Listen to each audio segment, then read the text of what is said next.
you know, somebody in management to come up to me and say, okay, you're a supervisor.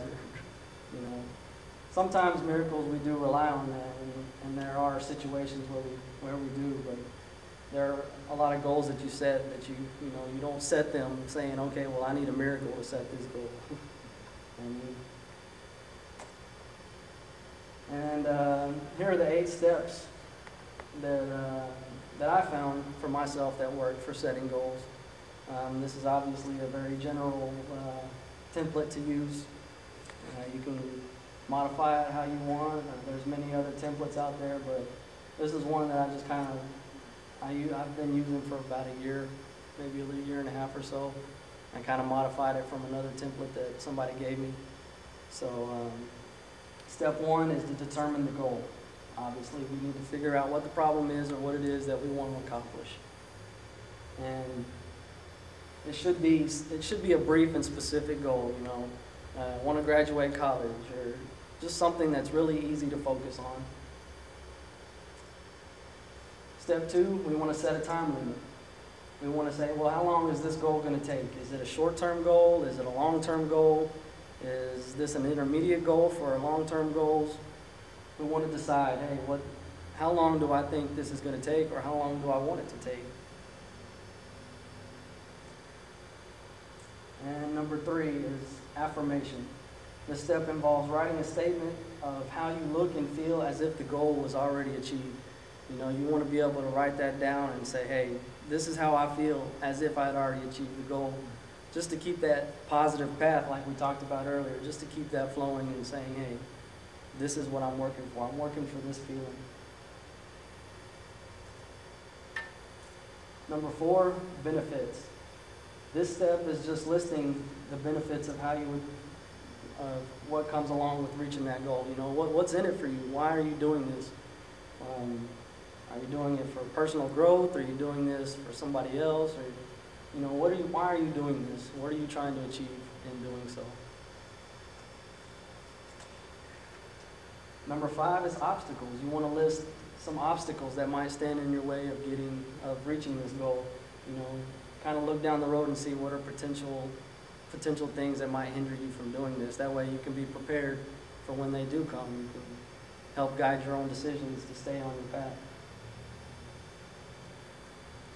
Step 6 is identify groups of people, and you just want to kind of identify who you might want around you to help you reach these goals. If there is anybody, if it's just you, then there is nobody that you would list.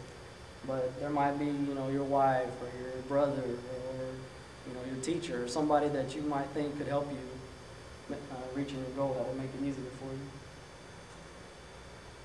Step 7 is the action plan. This is where you list what you're going to do to reach that goal. You know, and this could be 10 activities, it could be 5, it could be 1. But you want to list the steps that you're going to do here to reach that goal. Finally, step 8 is follow up. You want to make sure you're following up with this goal. You know, if that's putting it on your mirror to look at it every day, you want to see it and say, okay, well, where am I at in this goal? What have I done today to get closer to this goal?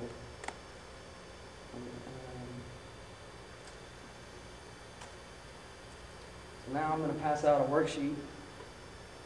We're going to kind of go through this, and y'all can keep these. I got extras. Plenty of extras. Let's just go through this real quick. Maybe we can find something. We can do a sample one.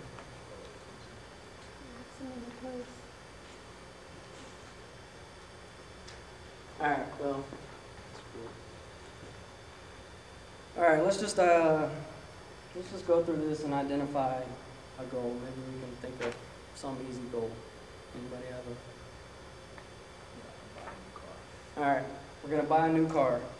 So number 1, identify the goal or problem. We're buying a new car. There you go. Number 2, we want to determine what type of goal this is. Alright, this can be an intermediate goal. So we want to set a timeline for that. 6 months. We want to buy a car in 6 months. Alright. right, so number 3, we would write a positive affirmation for that. What would be a positive affirmation, you think? Probably just to probably put some money back, each month. Well, it would be more like, how would you feel once you have attained that, achieved that goal? It's just a sentence that, like, hey, I feel great driving my new car. There you go. I feel excellent driving my new car. Number 4, we're going to describe some of the benefits of accomplishing this task. So what would be benefits of buying a new car? Why do you want to buy a new car? Would be less strain on my financial situation because I would pay less for gas and maintenance. And would eventually, even though I'd be probably making payments, it would actually make up the cost in the long run because I would have a more able car. There you go. Cheaper on gas, better mileage, and it's cheaper in the long run than keeping your old broke down car that you got. There you go. Number 5, we want to list some obstacles. What are some obstacles that could stand in your way of getting your new car?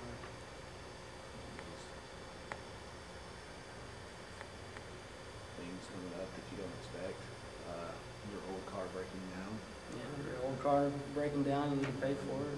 Groceries, rent comes up, or Family problems. family problem. Maybe you lose your job. That would be the biggest. Yeah. All right. Who will help you, and what will they do? Is anybody going to be helping you? I think in this situation it would be, people could help, but, you would really have to want to do it yourself or figure out a way to do it yourself because you can't really rely on anyone to buy things for you, especially in this day. If you're single, it's just you by yourself. Maybe you're married, say, hey, my spouse is going to help me. They might, that's who you would list if you're married. All right. Number 7, what will you do in order to achieve this objective? What are we going to do to buy this new car? We're going to put money back. We might work overtime, 1 day a week, or Limit your spending in other areas. there you go. Don't go out as much or, kind of budget better, like you say, groceries and, figure out where you can cut costs. Cut costs, budget better.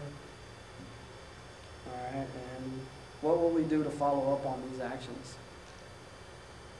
Just continue to work at it. Yeah, maybe make sure you're putting money back, or Constantly check your funds and make sure that you're sticking to it.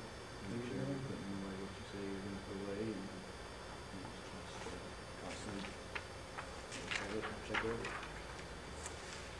well, there you go. There's a very quick example of setting goals. So, in summary, basically goal setting and action planning, it's important to everybody. It helps us discover strengths and weaknesses. It helps us create responsibility and accountability toward ourselves, and it helps visualize. And it's also a quick and easy way to stay focused, and it helps guide our decisions. So, like we said, there's really 2 different types of goal planning. There's short-term, long-term, but we also have our intermediate goals that go along and are connected with our long-term goals. And we went through my 8 steps of goal setting and goal planning. And like I said, it's very general template, and you can modify it how you like. And with that, do we have any questions? No questions? All right, well, I appreciate your time. That's the end.